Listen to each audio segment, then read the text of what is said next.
नमस्ते दोस्तों, आप सभी का अवध हिंदी जंक्शन में स्वागत है। आज की क्लास में भक्त काल के अंतर्गत कृष्ण काव्य धारा में हम सूरदास के बारे में अध्ययन करेंगे। ये एग्जाम की दृष्टि से महत्वपूर्ण है। आइए देखते हैं इनका जन्म। ये सूरदास का जन्म 1478 ईस्वी में हुआ था और शुक्ल हजारी प्रसाद द्विवेदी श्याम सुंदर दास के अनुसार रुनकता गऊ घाट माना जाता है इनका जन्म स्थान। और डॉक्टर नगेंद्र और डॉक्टर गणपत चंद्र गुप्त और साहित्य वार्ता के अनुसार से ही माना जाता है सूरदास का जन्म। इनका निधन देखेंगे तो ये 1583 ईस्वी में पारसौली में हुआ था। पारसौली इसी स्थान पर सूरदास ने 1509 से 10 ईस्वी में वल्लभाचार्य से पुष्ट मार्ग की दीक्षा ली थी। इसका उल्लेख 84 बैसड़ों की वार्ता में मिलता है। 84 बैसड़ों की वार्ता गोकुलनाथ की रचना है। इसमें सूरदास का उपनाम देखेंगे तो सूरदास का उपनाम है जीवनोत्सव का कवि, आचार्य रामचंद्र शुक्ल जी ने कहा। वात्सल रस सम्राट, ये भी आचार्य शुक्ल जी ने कहा। हिंदी साहित्य के आकाश का सूर्य, भिखारी दास और शुक्ल जी ने कहा। हिंदी साहित्य के आकाश का सूर्य शुक्ल और भिखारी ने कहा। और आकाश का चंद्रमा तुलसी को कहा जाता है, ये शुक्ल ने कहा है। और भक्ति का समुद्र वल्लभाचार्य और नाभादास ने कहा।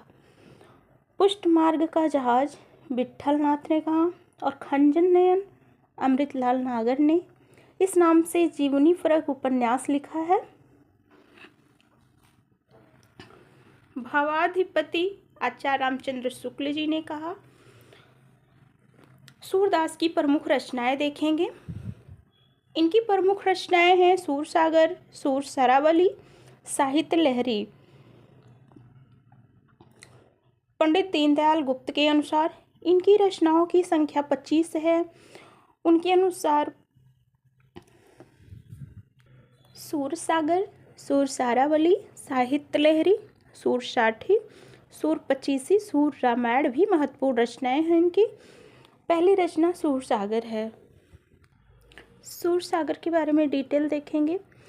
सूरसागर इसमें कुल 4936 यानी लगभग 5000 पद हैं। और प्रकाशन इसका नागरी प्रचार सभा काशी ने किया और संपादक हैं नंद दुलारे वाजपेयी। सूरसागर में 12 स्कंध हैं और 1 से 8 तक पौराणिक कथाएं हैं और 9वें स्कंद में राम कथा है और 10वां स्कंद है सबसे बड़ा तथा इसमें बाल एवं रासलीलाओं का चित्रण है। 10वां स्कंद सबसे बड़ा है, इसमें बाल व रासलीलाओं का चित्रण है। 11वें व 12वें स्कंदों में गोपियों के विरह का वर्णन एवं भ्रमर गीत में संबंधित पद हैं। भ्रमर गीत से संबंधित पद 4078 से 4710 तक हैं और 3632 पद, इसमें से 138 पद रासलीला से तथा शेष पद बाल लीला से संबंधित पद हैं।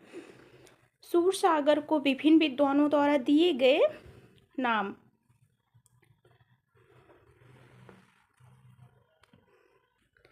मनों पर आधारित विशाल गीतात्मक काव्य है, हजारी प्रसाद द्विवेदी जी ने कहा है। और कृष्णचरित का महाकाव्य है, डॉक्टर ब्रजेश्वर वर्मा ने कहा। और मौखिक परंपरा से विकसित गीत काव्य शुक्ल जी ने कहा, आचार्य रामचंद्र शुक्ल जी ने। टिप्पणी, सूरसागर मुक्त एवं गेय रचना है। अगली रचना है सूरदास की सूर सरावली। यह सूरसागर के बाद की रचना है। इसमें सूरसागर का सार प्रस्तुत किया गया है। कुल पद 1107 या 1103। कुछ पद जो के त्यों सूरसागर से ही लिए गए हैं। और इसमें सूरदास ने अपनी अवस्था 67 वर्ष बताई है। यह सूरदास की अप्रामाणिक रचना मानी जाती है। सूर सरावली सूरदास की अप्रामाणिक रचना मानी जाती है। और अगली रचना है साहित्य लहरी। सूरदास की रचना साहित्य लहरी है। दृष्टकूट पद हैं इसमें, क्लिष्ट का दोष मिलता है और नंददास को शिक्षा देने के लिए यह रचना लिखी गई है। साहित्य लहरी नंददास को शिक्षा देने के लिए लिखी गई। कुल पद 118 दृष्टकूट पद हैं इसमें। यह रीति परक रचना मानी जाती है। ऐसा माना जाता है कि सूरदास ने इसकी रचना नंददास को रस, अलंकार, छंद आदि काव्यांगों की शिक्षा देने के लिए की थी। रचना काल 1570 ईस्वी, यह सर्वमान्य है। साहित्य लहरी का रचना काल है 1570 ईस्वी।